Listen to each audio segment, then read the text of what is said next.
The shock that swept through St. Aldwyn-on-Field lingered long after the villagers dispersed from the church, drifting out in uneasy clusters that whispered along the narrow lanes. The harvest festival's cheerful bunting fluttered with an almost embarrassed rustle, as though aware that its bright colors no longer suited the morning's grim turn. No one quite knew where to stand or what to do. Even the birds seemed to have quieted, leaving the village steeped in an unusual hush that clung to every cottage and garden. Miss Marple walked at an unhurried pace, her shoes tapping lightly on the worn stones of the church path. She kept a polite smile for those who met her eye, though she suspected most barely registered her presence, caught as they were in their own hypotheses. And hypotheses there were plenty. Some whispered boldly, others confided with dramatic glances. But all shared a common thread: disbelief. Things like this did not happen in St. Aldwyn-on-Field. Such disturbances were relegated to the newspapers, to places far more disorderly than their quiet village. At the Lich Gate, Mrs. Whitcomb was insisting to anyone who would listen that she had heard strange noises the night before, sort of shuffling, like something being dragged. She demonstrated the sound with her foot, scraping it noisily across the ground. Mrs. Hartnell stared at her with undisguised skepticism, clutching her basket of chrysanthemums as though defending them from slander. "Nonsense," she retorted. "You'd hear a beetle sneeze through your window. It was probably your cat." "My cat doesn't shuffle," Mrs. Whitcomb snapped, but her voice quavered. Miss Marple paused nearby, her head tilting just a fraction. It wasn't that she believed Mrs. Whitcomb's declaration outright. During her years in St. Mary Mead, she had encountered more than her fair share of overactive imaginations, but one never dismissed any detail altogether. The truth of a matter often appeared wrapped in the most trivial-seeming remarks. Ahead, Mr. Holling the undertaker stood pale and trembling beside his cart, repeatedly wiping his brow. He had not gone 10 yards from the church since the discovery, as though expecting someone to march up and accuse him of professional incompetence. Or worse. Miss Marple approached him quietly, her manner gentle. "Such a distressing turn of events," she said softly. He nodded, swallowing hard. I don't understand it, Miss Marple. I sealed the coffin myself. I checked twice before locking up the chapel. It was there. I'd stake my livelihood on it." Miss Marple's eyes softened. "I'm sure you would. You've always been so dependable." She let the words settle, watching the way the undertaker's shoulders eased just slightly. "Did anyone come by after you finished? Sometimes people feel the need for a last farewell." He shook his head. "No one. Not a soul. And I'm certain I locked the door. Locks can be tricky things," she murmured. "Sometimes they appear secure when they are not. It's happened in the most respectable households." He looked uncertain, as though grappling with both the possibility and the implication. Miss Marple offered him a sympathetic nod and continued on her way, leaving him staring after her with furrowed brows. Across the green, Nigel Bostock and his friends loitered near the apple stalls, speaking in hushed, excited voices. "Maybe Mr. Simpkins wasn't dead at all," one boy insisted. "My uncle says doctors misjudge that sort of thing more often than people think." Nigel shook his head. "Then where'd he go? You don't just wake up, crawl out of a coffin, and wander off into the village." "Perhaps someone helped him," another boy suggested ominously. Miss Marple allowed herself a small sigh. Children, she knew, often spoke closer to the truth than they realized, but their speculations tended to be less filtered by reason and experience. Still, the idea of help, unintended or otherwise, planted a quiet seed of consideration in her mind. At the market table, Mrs. Penford was fussing with the tablecloth as though smoothing creases might calm her nerves. Her husband hovered close by, his mustache bristling with irritation at anyone who ventured too near. Miss Marple caught the brief but telling glance Mrs. Penford cast toward the church tower, her fingers tightening around the cloth. "Such an ordeal," Miss Marple remarked gently as she approached. Mrs. Penford startled, then forced a thin smile. Yes, quite awful. I can't think what came over me. I only meant to adjust the fabric and, well, seeing that dreadful emptiness. It was a shock for all of us, Miss Marple replied. So fortunate you were the one to notice. A less observant person might have overlooked it entirely. The compliment, subtle though it was, seemed to unsettle Mrs. Penford rather than please her. She wrung the edge of the tablecloth with renewed fervor. I simply happened to look, she muttered. Miss Marple did not press. She merely nodded and wished them well before moving on. People often betrayed more by what they did not say. As she made her way along the green, the villagers gradually dispersed, each retreating toward home or lingering in small groups to trade increasingly embellished versions of the morning's events.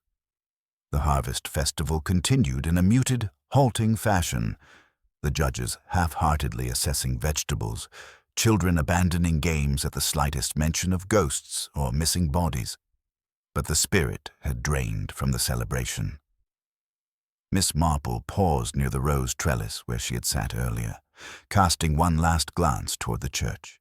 The empty coffin, the undertaker's distress, the flicker of guilt or fear in more than one pair of eyes.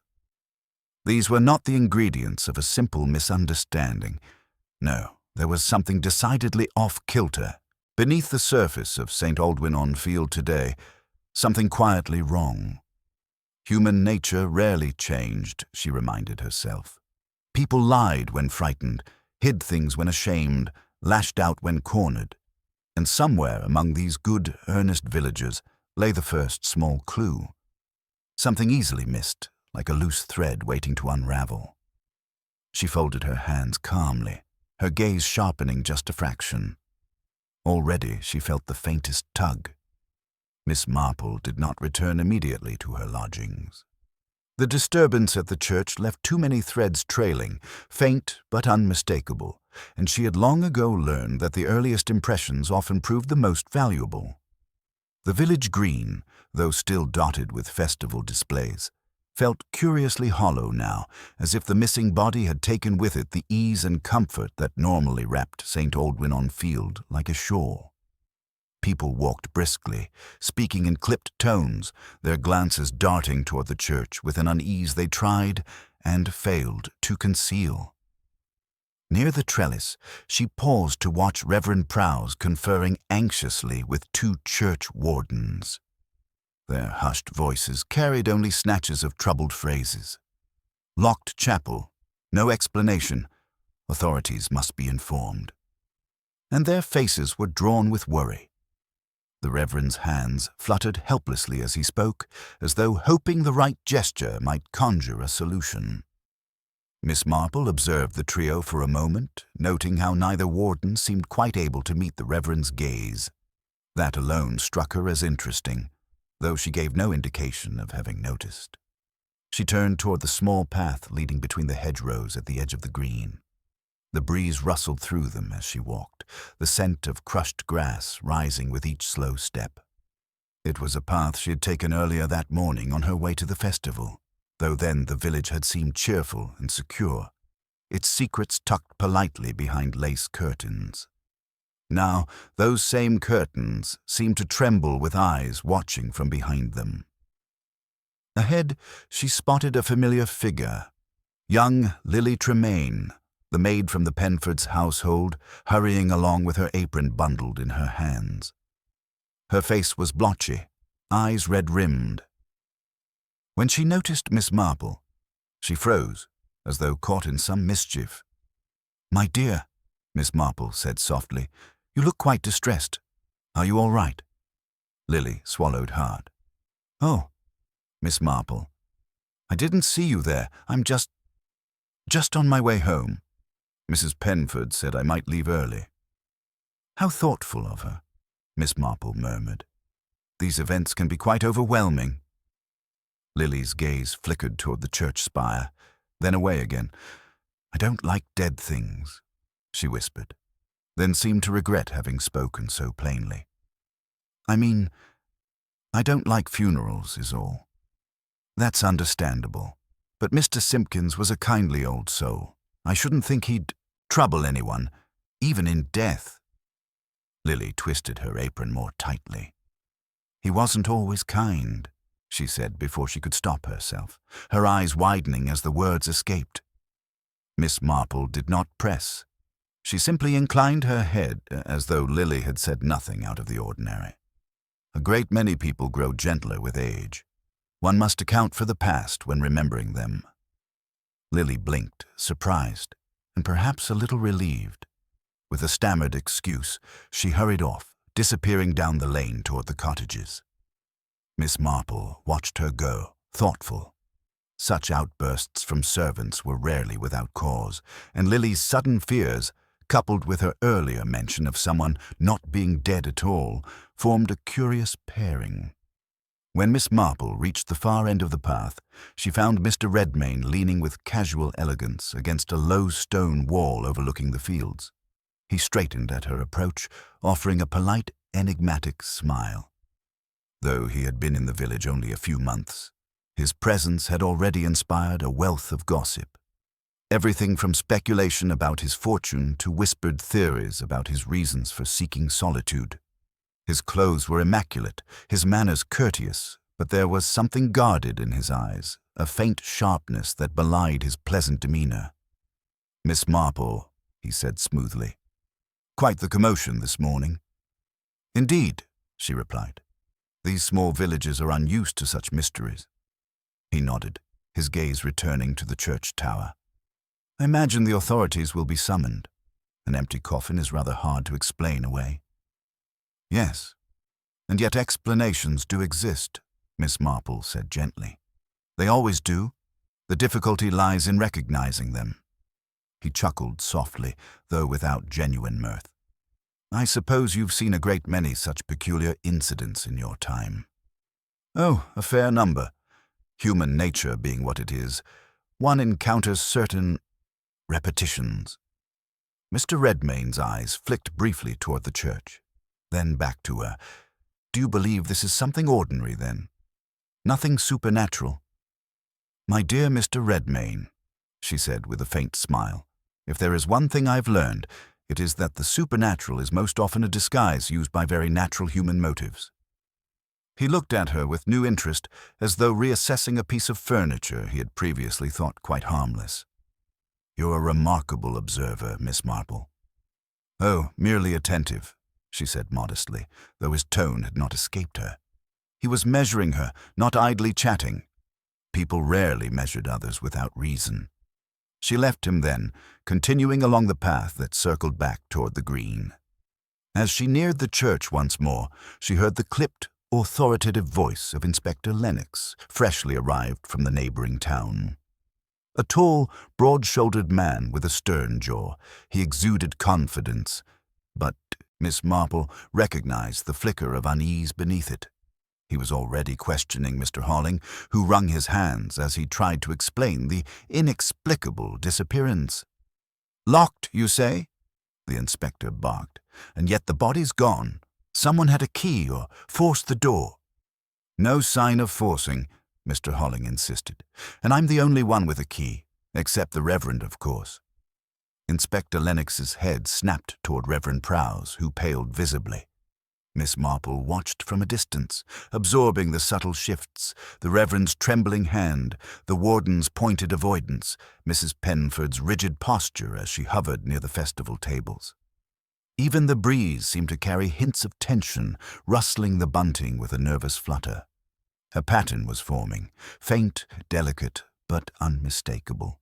Secrets had stirred beneath the surface of St. Aldwyn-on-Field, shaken loose by the empty coffin. People were already beginning to betray themselves, not through grand gestures, but through the small, telling cracks in their composure. Miss Marple moved quietly to a seat near the churchyard gate, her hands folded in her lap. She gazed upon the villagers, hurried steps, whispered accusations, darting eyes, and her thoughts settled with calm certainty. The truth was here, somewhere amidst the unease, and it would reveal itself soon enough. Inspector Lennox's steady interrogation continued outside the church, drawing a loose semicircle of anxious villagers who hovered nearby under the guise of tidying tables or rearranging festival displays. Miss Marple remained at the gate, her posture relaxed, but her attention sharpened, listening to the ebb and flow of voices as naturally as one might observe the passing clouds. It was remarkable, she thought, how swiftly people revealed their nature when unsettled. The harvest festival had become less a celebration of abundance and more a stage upon which every concealed tension in the village threatened to step into the light. The inspector pressed Mr. Holling once more. "If you locked the chapel, someone must have gained access afterward. Think carefully. Was anything unusual when you left?" "Nothing," Mr. Holling replied miserably. "Everything was as it should be. The candles were out, the drapes drawn, the coffin secured." His voice trembled. "I would swear it on my oath." Inspector Lennox grunted, clearly unconvinced. "And you noticed nothing disturbed this morning?" "No, sir. The door was closed, the lock untouched." Miss Marple watched the inspector's expression. Stern irritation, a familiar reaction among policemen confronted with apparently impossible circumstances. It was rarely the facts that were impossible, she reflected, but rather the assumptions built around them. Something had happened between Mr. Holling leaving the chapel and the discovery of the empty coffin. The villager's nervous manner suggested that multiple people knew more about that interval than they were willing to admit. A faint rustling to her left drew her attention. Mrs. Whitcomb, having abandoned her marigolds on a bench, was speaking to Mrs. Hartnell in low, urgent tones. "I told you, I saw a light last night near the church path." "Just for a moment. It might have been lantern light." Mrs. Hartnell scoffed. "And it might have been your reflection in the window. You see ghosts in puddles." But the tremor in Mrs. Whitcomb's voice persisted. "Not ghosts, people. Someone was there." Miss Marple did not approach them. People spoke more freely when they believed themselves unobserved, and she had already learned from long experience that notions dismissed by others sometimes carried a kernel of truth. A lantern light at such an hour could be quite significant, if indeed it were not the product of imagination. A sudden clatter made several villagers jump. Nigel Bostock, attempting to help gather stray apples around the green, had overturned a crate. The inspector shot him an irritated look, and Nigel muttered an apology. He seemed troubled, his youthful bravado of earlier replaced by uneasy glances toward the church. Miss Marple noticed him slip away down the side path soon after, shoulders hunched, moving with the furtive gait of one who hoped their absence would go unnoticed. She allowed several minutes to pass before rising from her seat. Her steps were measured, giving the appearance of a simple stroll as she followed the path Nigel had taken. The hedgerows curled neatly along the lane, the late afternoon light filtering softly between the leaves. She found Nigel by the low stone bridge, seated on the wall with his elbows on his knees. He looked up abruptly as she approached, his face flushing. "Miss Marple, I wasn't doing anything wrong." "I didn't suppose you were, dear," she said kindly. "You seemed rather thoughtful, that's all." Nigel kicked a pebble into the shallow stream below. "It's all this business about Mr. Simpkins. Everyone's saying different things, and it doesn't make sense. Puzzling things rarely do at first. But you looked as though something in particular was troubling you." He hesitated. "It's just... Well, last night I was out later than I should have been. Mum doesn't like it if I'm home after dark. I cut across the churchyard to get home quicker." He paused as though weighing whether to continue. "I thought I saw someone there, moving near the chapel door." Miss Marple's expression remained gentle. "What sort of someone?" "I don't know. A man, I think. Tallish. He had a coat on. I couldn't see his face." Nigel swallowed. "He looked like he was going into the chapel." "Did he have a lantern?" "No. At least, it didn't look like one. More like a torch, a pocket torch. Just a quick flash of light." Miss Marple nodded thoughtfully. "And you didn't tell anyone?" "I didn't think it mattered." and I didn't want to get into trouble for being out so late." She laid a reassuring hand on his arm. "You've done quite right telling me now. It may be helpful." Relief softened his features. She left him there on the bridge as she retraced her steps toward the green, her mind stitching together the fragments she had gathered: Lily Tremaine's frightened slip of the tongue, Mrs. Whitcomb's lantern light, Mr. Redmayne's careful poise, and now Nigel's glimpse of a man by the chapel at night. Each thread separate, yet all weaving toward a pattern. That was always the way in these small villages. The truth lay just behind the everyday facade. As she re-emerged into the bustle of the fading festival, she spotted Inspector Lennox heading toward the vicarage with Reverend Prowse. The Reverend's shoulders sagged as though bearing a weight far heavier than clerical duties. The inspector, for his part, moved with purposeful strides, clearly determined to extract answers before dusk. The villagers watched them go, tension simmering in their glances and murmured suspicions. Miss Marple resumed her quiet seat near the gate. She never hurried these matters. The human heart revealed itself in its own time, especially when pressed by fear. Already she sensed the faint stirrings of something beneath the surface, an undercurrent of guilt, of old resentments, perhaps even of concealed wrongdoing. Somewhere among these worried faces, someone knew precisely why the coffin had been emptied, and Miss Marple had every intention of listening until the truth spoke. Miss Marple nodded gently, encouraging him to continue, and Nigel swallowed hard. "I cut across the churchyard to get home quicker. It was dark, and I thought I saw someone near the chapel door. A man, I think. Tallish. He had a coat on, and he moved quickly. I didn't see his face." He kicked at a pebble, sending it clattering into the shallow stream below. "And there was a light. A small torch, I think. A flash now and then. It frightened me, so I ran." "That was very brave of you to come forward now," Miss Marple said, her voice calm, almost comforting. "Many children would have kept silent, fearing trouble or scolding. But what you tell me may help us understand why the coffin was empty this morning." Nigel flushed at her praise, shrugging nervously. "I didn't mean to see anything, really. I just wanted to get home." His eyes flicked anxiously toward the darkening churchyard. "But I've kept thinking. The figure I saw, it seemed familiar somehow, though I can't place it." Miss Marple made no immediate comment. Familiarity could be a trick of the mind, especially under fright, but such impressions often contained a subtle truth. She let him stew for a moment, observing his movements, the fidgeting fingers, the shifting gaze.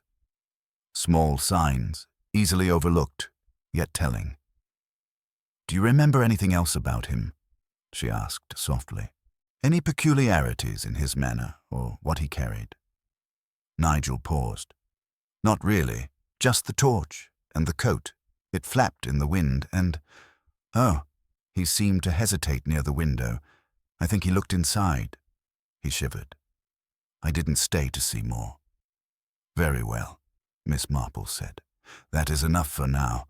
You have done quite rightly." She placed a reassuring hand on his shoulder.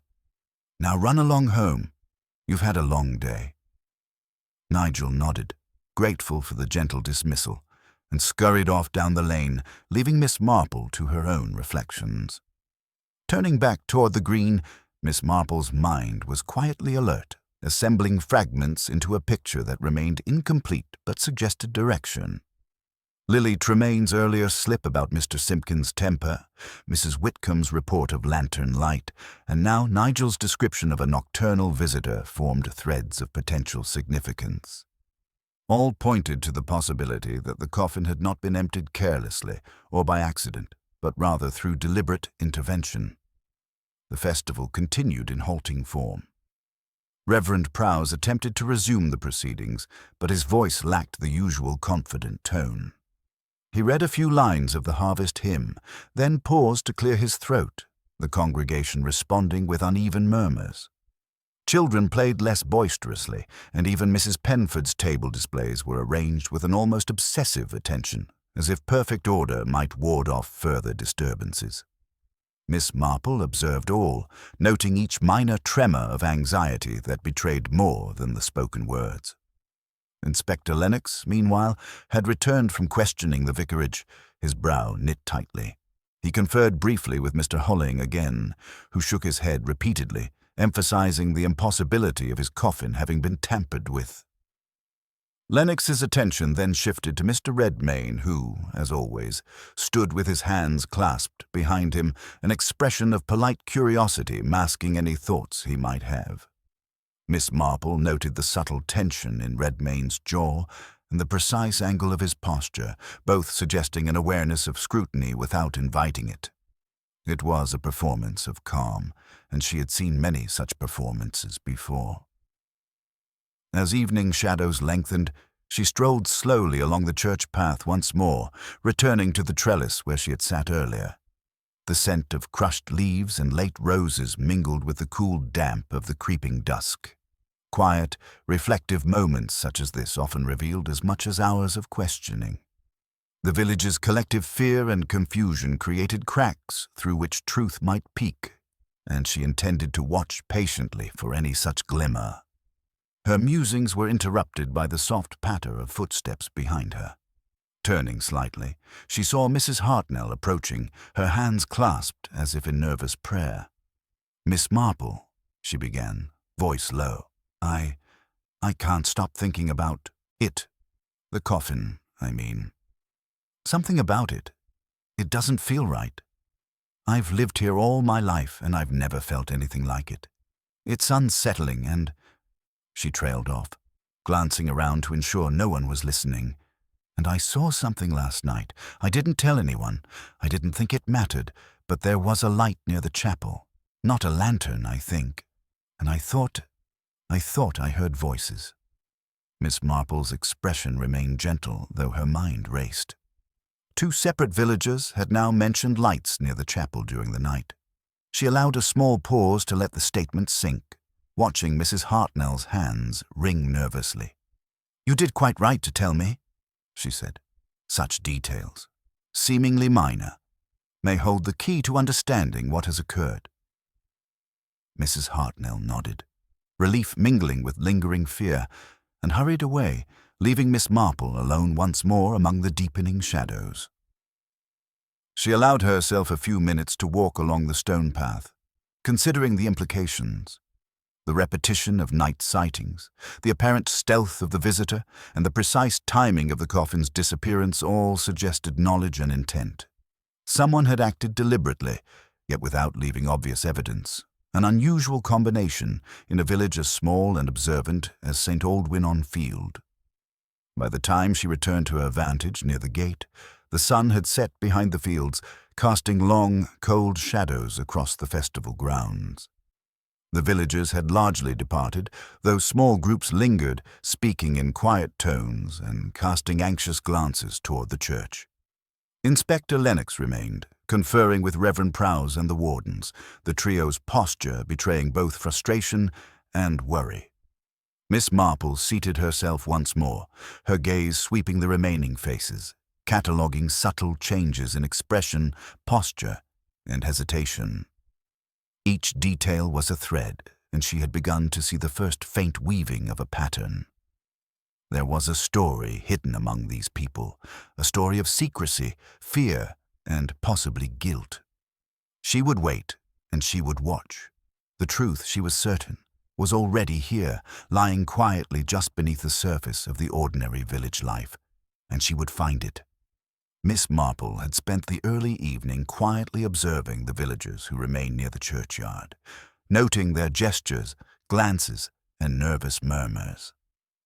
Even in the dim light of twilight, human behavior spoke volumes, and she watched with her accustomed patience, allowing the subtle hints of unease and curiosity to surface naturally.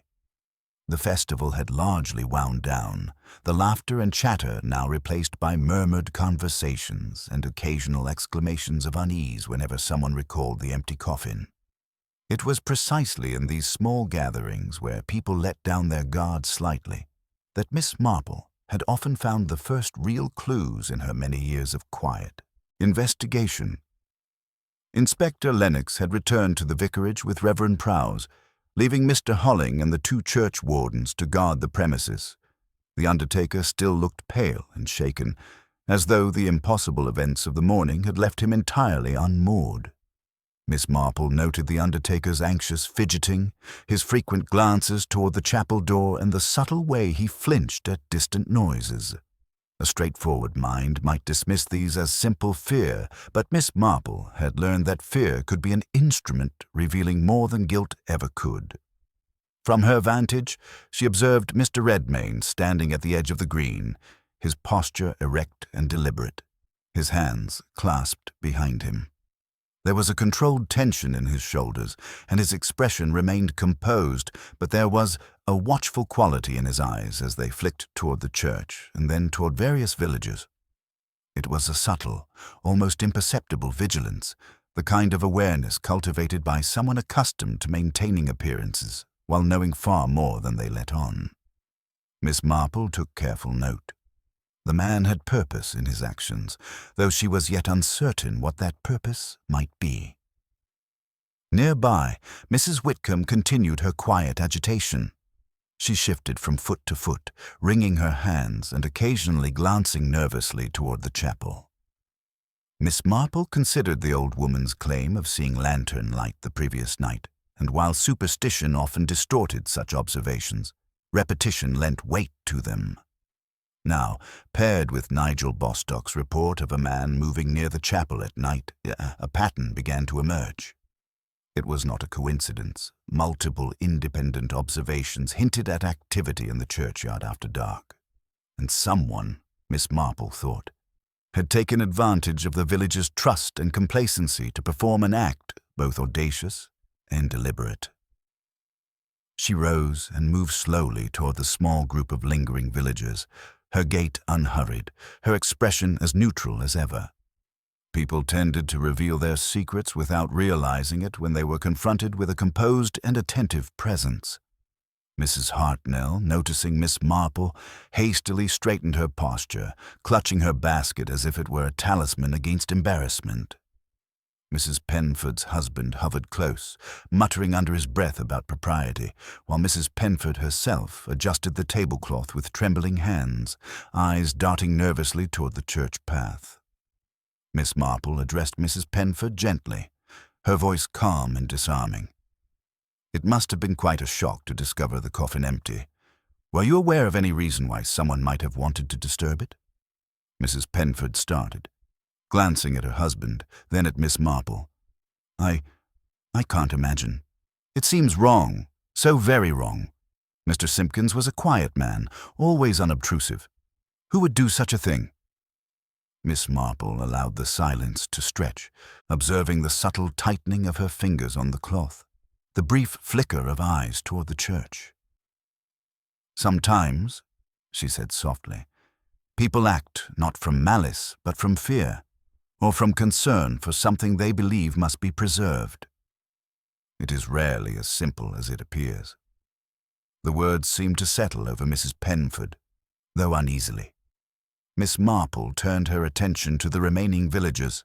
Their murmurs had become a low hum of conjecture, each voice layered with personal assumptions, suspicions, and faint hints of resentment. The festival's cheerful routines had vanished, replaced by tension and curiosity. It was precisely this atmosphere that could reveal more than hours of direct questioning. She noticed a faint movement near the chapel doorway, just enough for her to catch a shadow stretching across the stone wall. Her mind catalogued it. No sudden gestures, no overt attempt to hide, just a careful, measured presence. Then a small sound, barely audible, the scrape of a shoe on stone. Miss Marple's gaze followed it to Mr. Holling, who had stepped slightly forward, muttering to himself as he adjusted the coffin lid, checking it for reassurance. The undertaker's movements were habitual, a man seeking control in a situation that had escaped it entirely. But in his vigilance, he revealed more than he intended. The obsession with the coffin now suggested a deep unease not merely at the disappearance, but at what it implied. Meanwhile, Mrs. Whitcomb's attention had shifted. She whispered to another villager about a figure she thought she saw near the chapel the previous night, describing a tall man in a dark coat. Nigel Bostock's earlier account, though told with hesitancy, matched this description remarkably. Two independent witnesses recalling similar details strengthened the suspicion of deliberate action. Miss Marple's mind catalogued each nuance, building a lattice of observations that, she knew, would eventually support a precise conclusion. As the evening deepened, the inspector returned from his rounds of questioning, joined by the Reverend. Both men carried a weight of official authority, yet the villagers' reactions revealed a mixture of relief, suspicion, and restrained anxiety. Miss Marple remained where she was, quietly evaluating the small human dramas unfolding. The tense conversations, the sideways glances, the whispered theories. Each reaction was a clue, each subtle tremor a signpost toward understanding. By the time lanterns were lit and shadows lengthened, the villagers had gradually begun to disperse, though the tension remained in the air like a thick fog. Miss Marple observed the ebb and flow of anxiety, noting which individuals seemed relieved, which restless, and which tightly controlled their emotions with unnatural effort. Human nature rarely altered. The same impulses that drove behavior in St. Mary Mead or any other village operated here, revealing themselves to the patient eye. And Miss Marple, ever attentive, understood that the truth of the empty coffin lay not in overt evidence, but in the subtle interplay of fear, curiosity, and hidden knowledge among the villagers. She folded her hands calmly, her gaze drifting toward the closed chapel doors. Someone among these people knew exactly why the coffin had disappeared, and she would wait, as she always did, observing and listening until the smallest slip, the faintest tremor, revealed the person responsible. For in St. Aldwyn-on-Field, as in any village, human nature would not lie. Miss Marple returned home that evening under the pale wash of a rising moon, the quiet streets of St. Aldwyn-on-Field unusually still, as if the village itself held its breath. Inside her modest sitting room, the firelight flickered against the polished wooden surfaces, throwing shadows that danced lightly across her knitting basket and small collection of pressed flowers. She poured herself a cup of tea, the familiar ritual grounding her as her mind worked over the day's accumulating observations. Each piece of information, each whispered fear or subtle gesture, had been noted, catalogued, and weighed, and now the task was to consider what had gone unnoticed, the small, almost invisible details that often held the key to a puzzle. Her gaze lingered on the window where the church tower rose dark and silent against the night sky. The empty coffin, the undertaker's consternation, the uneasy villagers, the faint lights seen by Mrs. Whitcomb and young Nigel Bostock. All of these converged into a single, intricate pattern, and she felt the faint thrill of anticipation that always accompanied the first glimmers of a hidden truth. The pattern was not yet complete, but the threads were visible to an observant mind. Human behavior, as ever, provided the strongest evidence, and Miss Marple knew it was only a matter of time before someone's oversight or momentary lapse would reveal the critical piece. She was still musing when a soft knock came at her door. She set her tea down and opened it to find Lily Tremaine, the Penford maid, clutching her apron nervously and blushing under the firelight. I hope I'm not disturbing you, Miss Marple," she said, her voice low. "But I remembered something from last night. I wasn't sure it mattered until now." "Come in, Lily," Miss Marple said kindly, stepping aside. "Sit down and tell me what you recall." The girl perched hesitantly on the edge of the chair, hands twisting her apron. "I was sweeping the hallway for Mrs. Penford when I heard voices. 2 men, I think. They were near the chapel gate just before midnight. I couldn't see them properly, but one of them spoke in a low, urgent tone. I didn't recognize the voices, and I didn't dare peek. They sounded angry, almost desperate. She shivered, lowering her gaze. I didn't think it mattered, because I thought perhaps it was only a quarrel, but the empty coffin. Maybe it's connected. Miss Marple nodded slowly, letting her fingers trail lightly along her knitting. Very perceptive, Lily. Often it is the smallest observations, the ones people think insignificant, that unlock the mystery. Your courage in remembering this is most valuable. Lily's face brightened faintly at the reassurance, though anxiety still lingered in her eyes. I wanted to tell someone sooner, she admitted, but I was afraid people would think I was imagining things. You've done precisely the right thing, Miss Marple said. Now try to rest. You may have more clarity in the morning. Lily left, leaving the detective to her thoughts once more. Miss Marple's mind began connecting the details. The lights seen by Mrs. Whitcomb, Nigel's brief glimpse of a figure, the undertaker's anxious behavior, and now Lily's account of voices at midnight. She considered the timing carefully. Each independent observation suggested coordinated action, performed under the cover of darkness to avoid notice. The coffin's disappearance could not have been accidental or impulsive. It was deliberate, and the person or persons involved had intimate knowledge of the village routines. Someone had calculated the risk, choosing a moment when the paths would be empty and the chances of being observed minimized. Her gaze shifted toward the small mantel clock. Time was a subtle factor. Understanding the sequence of movements, who was present and when, might reveal the culprit by process of elimination.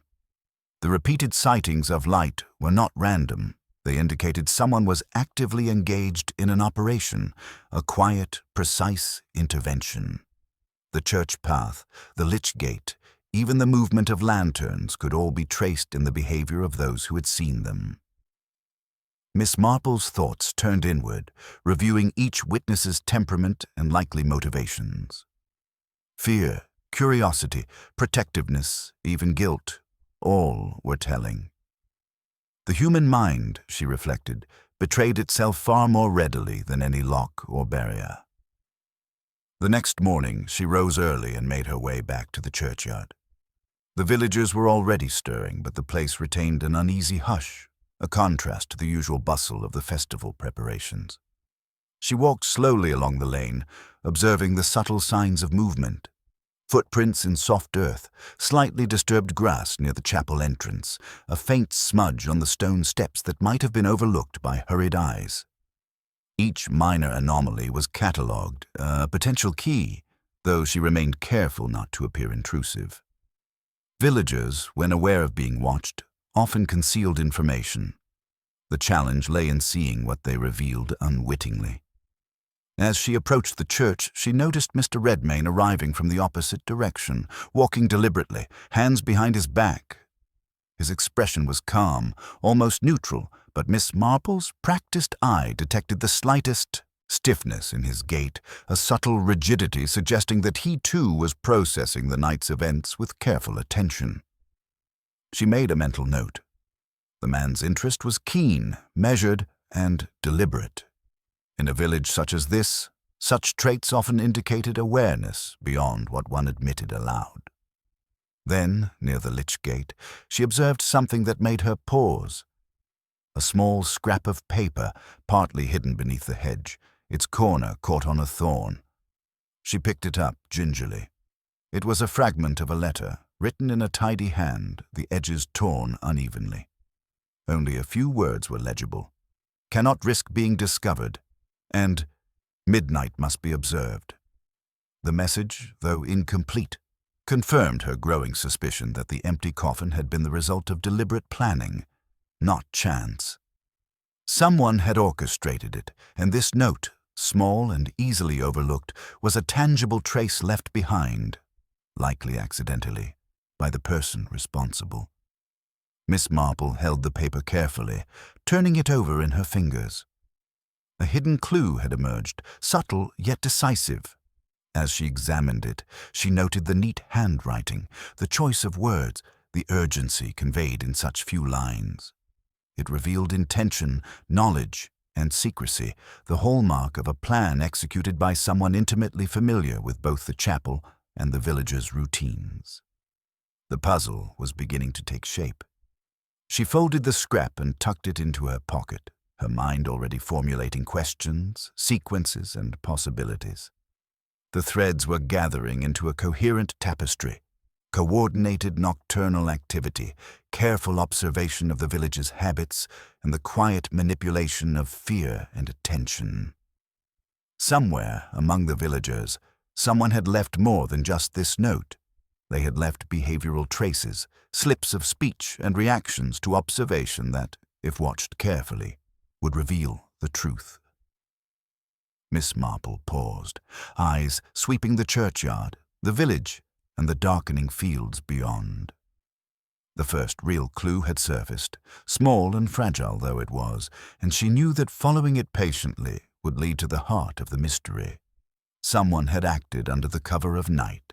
Someone had left the coffin empty, and now, with this hidden note in her possession, the long, careful unraveling of secrets could begin.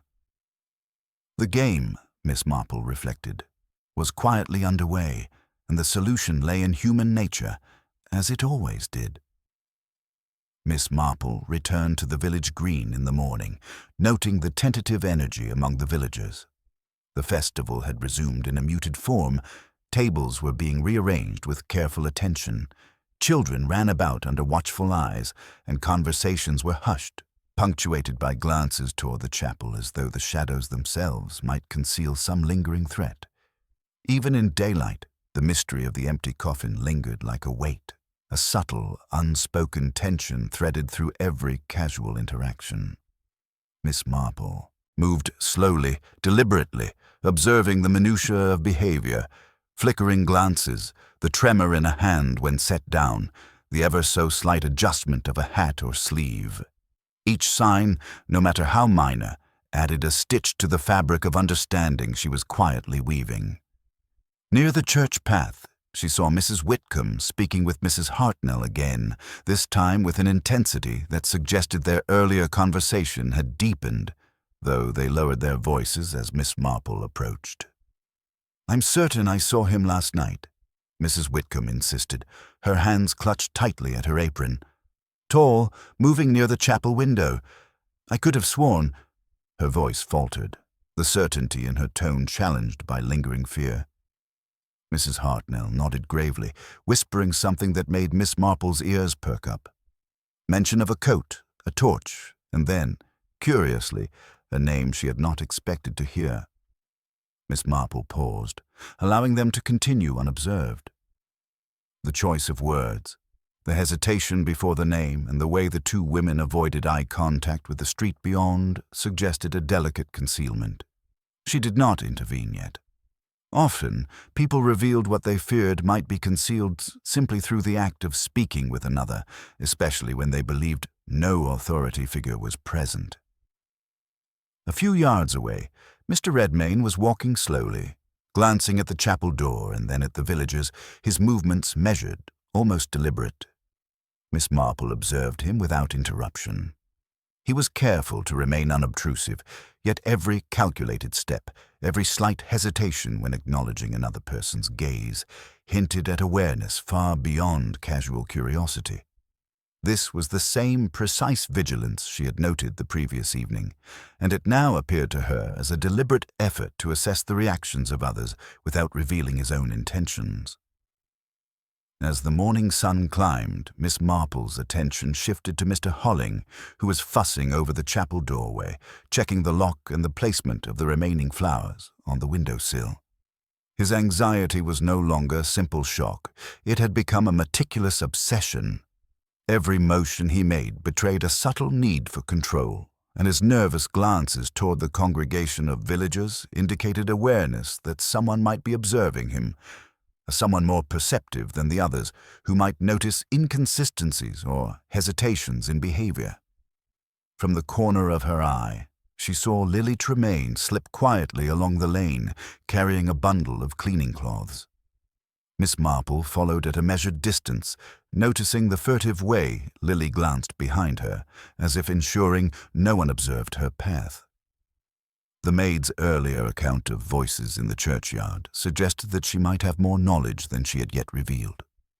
When Lily paused near the back door of the Penford residence, she seemed torn, as though debating whether to disclose her next observation. Miss Marple allowed her time to gather courage before speaking softly. "Lily, did you notice anything else unusual last night?" The girl's hands trembled slightly as she spoke.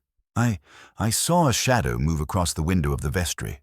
It was swift and I didn't dare linger, but I thought I heard keys jingling. Someone had keys. It must have been keys."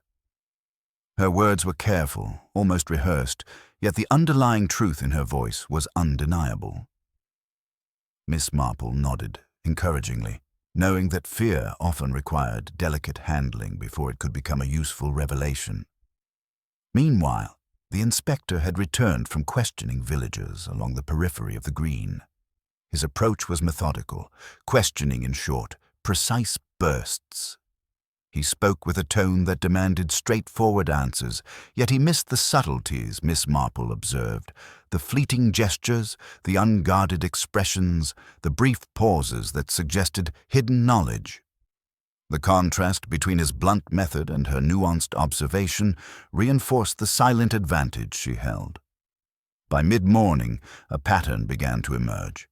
Independent accounts of a figure moving near the chapel, the presence of light at odd intervals, the sound of keys, and now Lily's hesitant description of a shadow collectively indicated deliberate action under cover of darkness. Miss Marple considered the timing and coordination required for such an endeavor. Whoever had acted possessed both intimate knowledge of the church's routines and an understanding of the villagers' behaviors, when they would sleep, when they would pass along the lane, when no one would notice the faintest disruption. A sudden cry drew her attention toward the edge of the green. Nigel Bostock had returned, pale and agitated, gesturing toward a pile of fallen autumn leaves near the chapel path. "I found this," he said, holding up a small piece of torn cloth. I don't know if it means anything, but—" His voice faltered. Miss Marple examined it closely. The fabric was fine, dark and slightly stiffened with dew, consistent with a coat worn overnight. The positioning of the cloth suggested it had been caught in the hedge and pulled loose, unnoticed by anyone else. Miss Marple's mind worked quietly, connecting the observations. The torchlight, the shadow, the jingling keys, the repeated sightings, and now the torn piece of coat. The evidence pointed unmistakably toward a single conclusion. The empty coffin had not been removed by accident, nor by random curiosity. Someone had planned it, timed it, and executed it with precision, leaving only subtle traces, clues that were easily overlooked but, when assembled, formed a coherent picture. She folded the cloth carefully and slipped it into her pocket. The first tangible evidence had emerged alongside the behavioral signs she had been collecting for days. A hidden clue, minor yet critical, now provided a concrete anchor upon which the rest of the mystery could be understood. Miss Marple's lips curved faintly in a small, knowing smile. The puzzle was beginning to reveal itself. The human hand had acted, the human mind had orchestrated, and the human heart had concealed. By midday, the village had settled into an uneasy routine. The festival continued in measured fashion, though every casual glance toward the chapel now carried the weight of suspicion. Miss Marple remained quietly observant, cataloguing each gesture, each glance, each hesitation, for she knew that the next slip, the next whisper, the next faltering glance would lead to the heart of the mystery. In St. Aldwyn-on-Field, the truth did not rush. It waited, patiently, revealed only to the careful observer who understood that human nature, above all else, never truly lay. The following morning brought a chill to St. Aldwyn-on-Field, a thin frost coating the hedgerows and lending a brittle stillness to the village.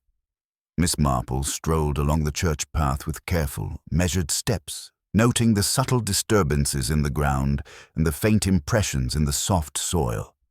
Left, she thought, by someone moving under cover of darkness. The torn piece of coat and the scrap of note she had discovered previously now hung in her mind like silent signposts. Something more had occurred overnight, and she felt it in the tremor of the air, in the hushed voices of the villagers, in the rigidly polite distance they maintained from each other. It was as if the village itself had become an accomplice to the hidden events, aware and silent. A sudden shout drew her attention toward the vicarage. Mrs. Penford was standing on the steps, hands raised in alarm, her face pale and drawn. Behind her, a small crowd had gathered, and in the center of the disturbance was young Nigel Bostock, holding aloft a small bundle wrapped in an old handkerchief. "Miss Marple," he cried, breathless. "Something else. Something's happened." His voice was high with panic, but his eyes held a spark of urgency that demanded attention. Miss Marple walked briskly toward him, the movement measured and purposeful, concealing the curiosity that burned quietly in her mind. "What is it, Nigel?" she asked, her voice soft, encouraging composure. He held out the bundle, shaking slightly. "It was under the chapel steps. I thought it might have fallen last night, but it's another letter, Miss Marple. I didn't open it. I thought it might be important." Miss Marple accepted the parcel with a delicate hand, unfolding it carefully.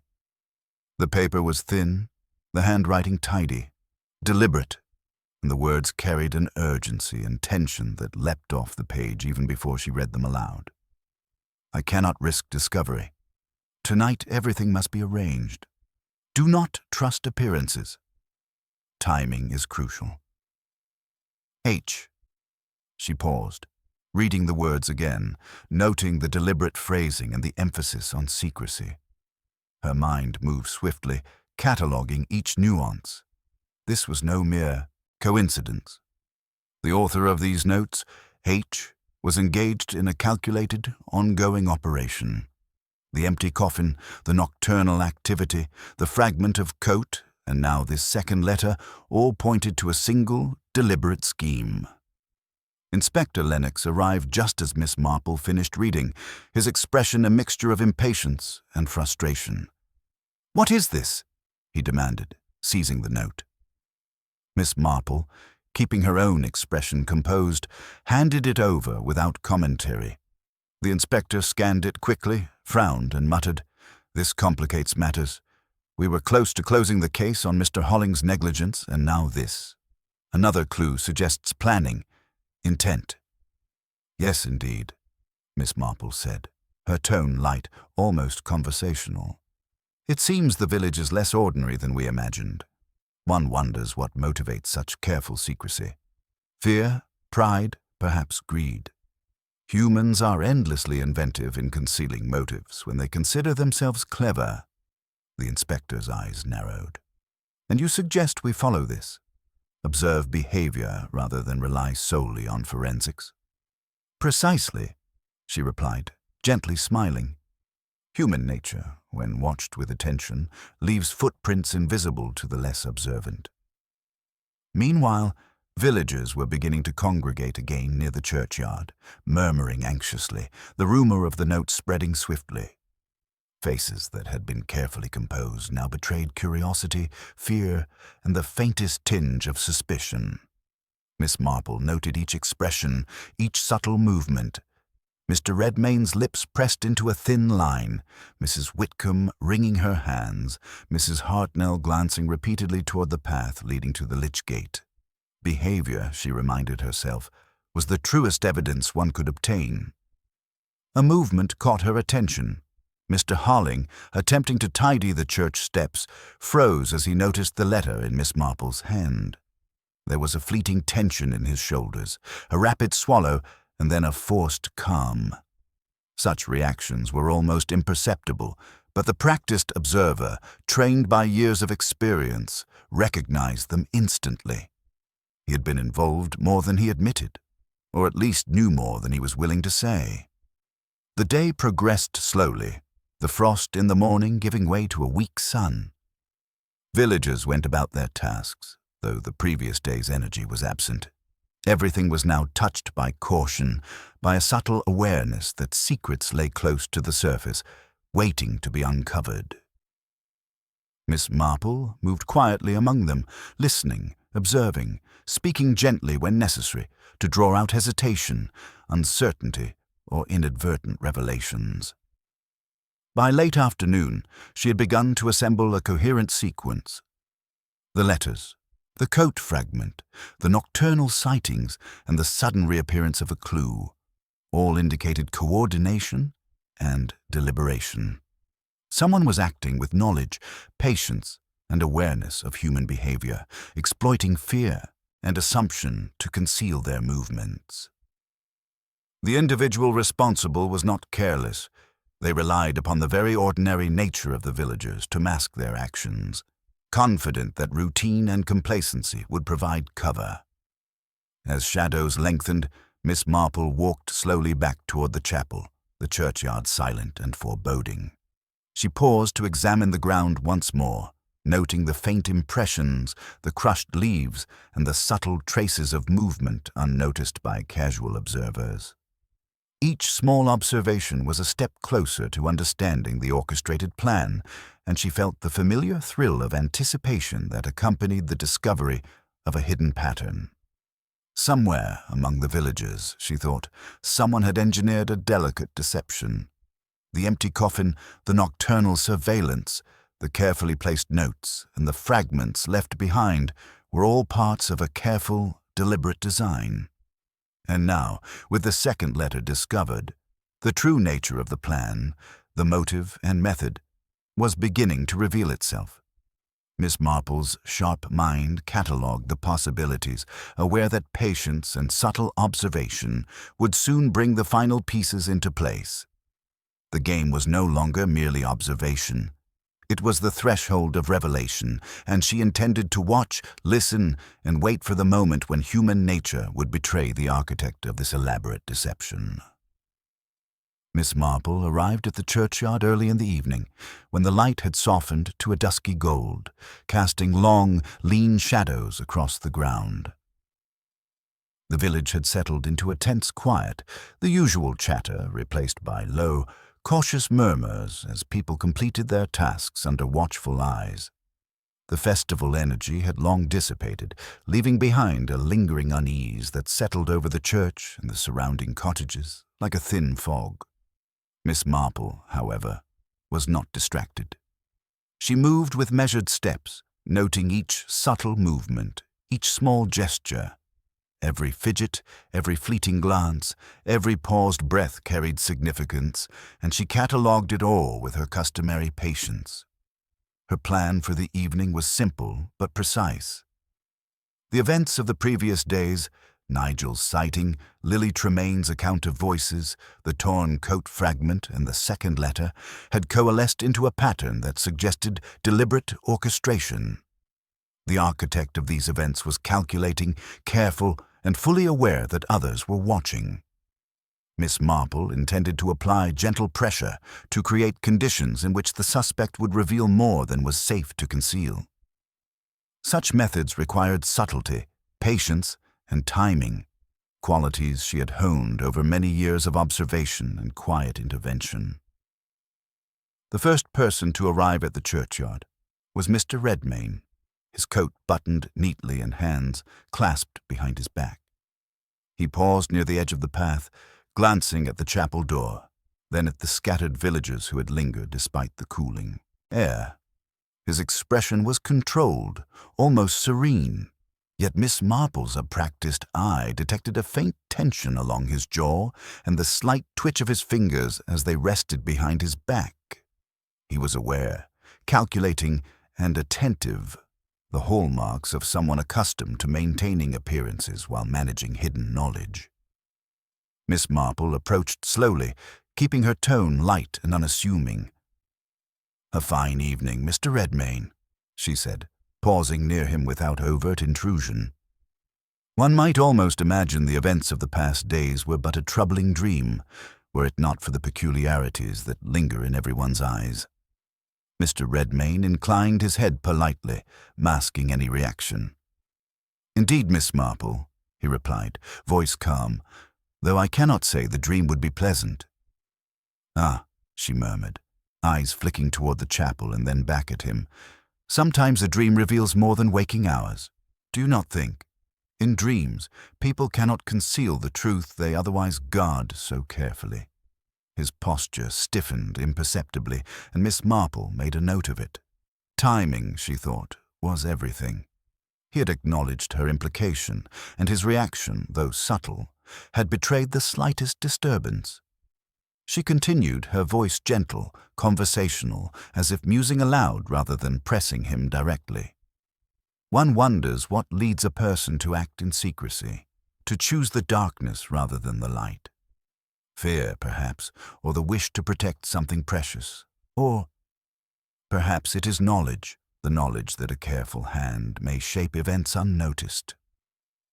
Redmayne's lips pressed into a thin line, his eyes narrowing fractionally. Miss Marple allowed a pause to let the weight of her words sink in. She did not demand answers. She merely observed, letting the conversation function as a subtle psychological test. It was a game she had played countless times, one in which the suspect's own mind supplied the evidence, often before the detective made any direct accusation. Meanwhile, Mrs. Whitcomb approached from the path, wringing her hands, her eyes darting toward the chapel and then toward Miss Marple. Miss Marple, I saw something," she stammered, her voice barely above a whisper. "Last night I think someone moved near the chapel window. I only caught a glimpse, but I thought I recognized a shadow." Miss Marple nodded, encouraging the elderly woman without revealing the import of her words. "Very good, Mrs. Whitcomb. Observations, even fleeting ones, are often more reliable than assumptions. The mind sees what it needs to, and sometimes the simplest detail can illuminate the entire picture." She turned back to Redmayne, who had begun to shift his weight slightly, betraying impatience. "And of course," she continued, her tone unobtrusive, "people act differently under observation than they think. Some find themselves revealing far more than they intend, simply because the moment requires attention." His gaze flicked to her, wary but restrained. Miss Marple noticed the subtle tightening of his fingers, the brief pause before he spoke. It was precisely the moment she had anticipated, the instant when human nature might betray concealed knowledge. She smiled faintly, inwardly satisfied. The psychological game was working.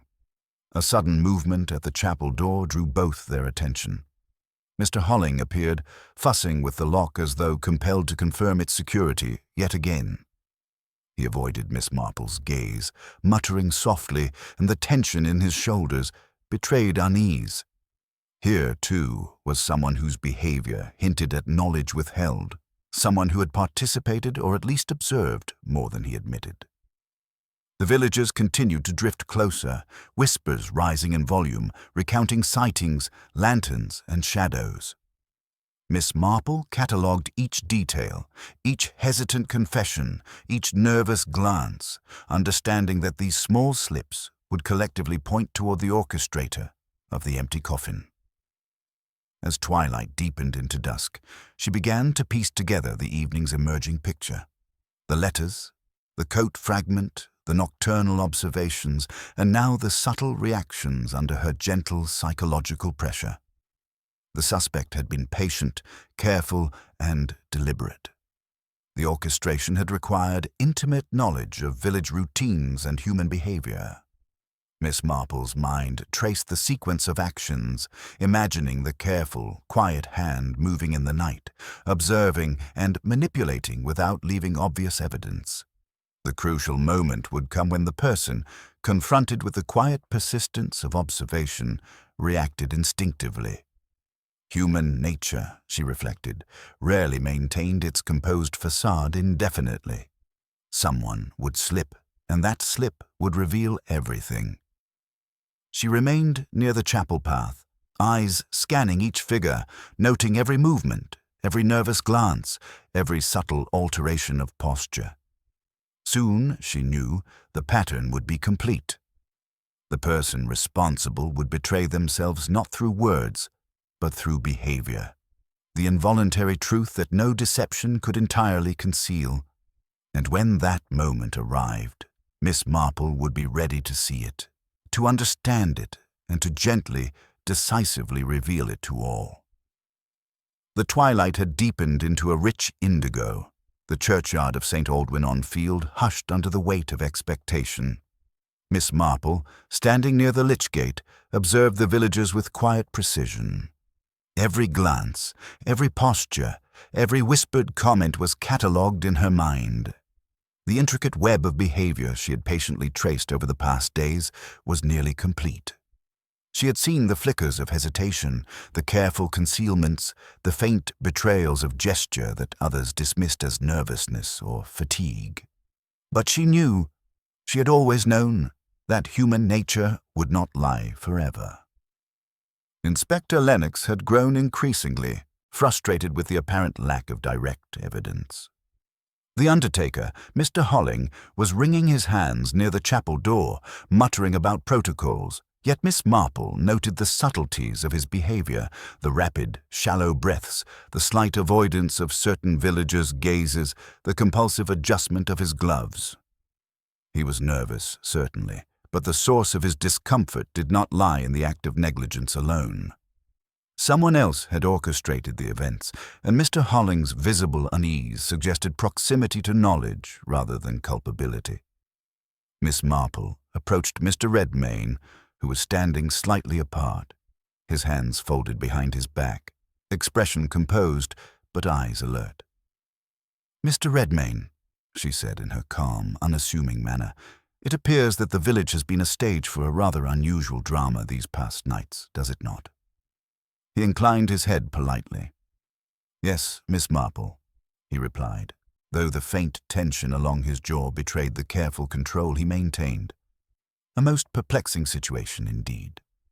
"Perplexing," she echoed softly, "though I should think that careful observation, combined with a knowledge of human nature, often reveals what others might overlook. Sometimes, the truth hides not in the shadows themselves, but in how people react to them." Her eyes flicked briefly to the chapel doorway, then back at him. He shifted his weight slightly. Miss Marple noted the imperceptible hesitation before he answered. "Indeed, Miss Marple, one must be attentive."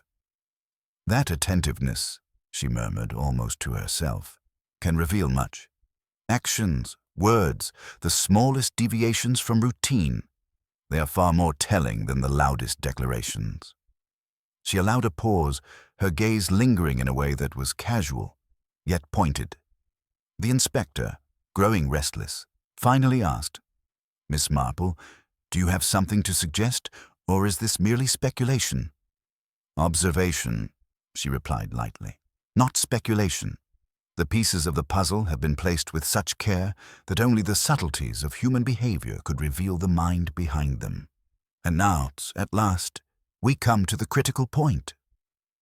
The villagers had gathered more closely, whispers now a low hum, curiosity piqued, unease simmering beneath polite restraint. Miss Marple began to speak, her voice carrying the gentle authority of someone accustomed to attention without demanding it. The empty coffin, the movement under cover of night, the torn coat fragment, and the 2 letters left in haste. All these are signs, deliberate and precise. They point to a single orchestrator, one who understood the village's routines and the ways in which its inhabitants would interpret events. She paused, letting the moment stretch, watching reactions carefully. Mr. Redmayne's hands tightened briefly behind him. Mrs. Whitcomb wrung her apron with renewed intensity. Mr. Holling looked nervously between the group, though he remained silent. "The person responsible," Miss Marple continued softly, "relied upon subtle manipulation, not force. He or she knew that ordinary eyes often miss the smallest detail. The letters, discovered by attentive observers, were intended to mislead, to create the illusion of multiple participants. Yet the handwriting, the phrasing, the timing, each is a reflection of a single mind, and a mind not accustomed to the vulgarity of crime, but rather to the quiet certainty of control. She turned, eyes resting firmly yet gently on Mr. Redmayne. "Mr. Redmayne, you are the only individual whose presence, actions, and reactions over the past days align perfectly with the planning, execution, and subsequent concealment of these events. You were present at the chapel on more than one occasion. You have knowledge of keys and locks that others do not, and your behavior under observation has repeatedly betrayed the tension of someone carrying a secret. The letters, deliberately left to be found, were your own, written to misdirect and manipulate the observations of others." He paled, though he maintained a stiff exterior. I do not understand," he said, voice controlled, yet Miss Marple detected the tremor beneath the surface. "You sought to move the coffin, not out of malice," she said gently, "but to conceal evidence of a misdeed in the past, an act you believed must remain undiscovered. The disruption, the letters, the carefully chosen nocturnal activity, and even your calculated appearances were intended to keep suspicion elsewhere. You underestimated, however, the simple but powerful instrument of human observation, patience, and subtle deduction. The village did not see, but I did." A faint murmur rippled through the crowd. Mr. Redmayne's composure finally faltered. His shoulders slumped, and he cast a glance at the church, then at the villagers, as if weighing confession against continued concealment. Miss Marple's eyes, soft yet unwavering, met his. "It is not force that reveals truth," she said, "but patience and attention. And sometimes one's own nature betrays them, no matter how careful the planning." Inspector Lennox stepped forward, relieved yet impressed. "Mr. Redmayne," he said, "you are under arrest." The man's shoulders slumped fully, and he nodded almost imperceptibly. The village, which had been tense and uncertain, began to breathe more freely. Whispers turned to cautious explanations, questions, and the slow circulation of facts, finally clarified by the decisive revelation. Miss Marple, standing slightly apart, allowed herself a small smile. Human nature, she reflected, remained as predictable as ever. Greed, pride, and the desire to control. These impulses drove behavior, left subtle signs, and ultimately revealed themselves to those willing to watch patiently. She gathered her shawl about her shoulders, noting the quiet satisfaction of a case concluded not through force or spectacle, but through the understanding of character and the gentle application of observation. By nightfall, the village had settled once more. The churchyard silent, the coffin returned, and the sense of ordinary life cautiously restored. Miss Marple lingered briefly at the lych gate, gazing at the closed doors of the chapel. There was a serenity now, though tempered by the knowledge that human nature, as ever, retained its complexities. People would gossip. Lives would return to routines, yet beneath the ordinary surface lay the patterns she had uncovered. With a quiet step, she turned toward her own home, the village calm under the starlit sky.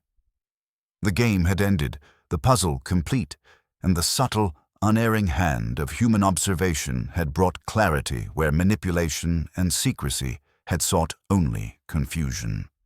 And in her heart, Miss Marple reflected, as she often did, that the truths of human behavior were the most reliable guides of all.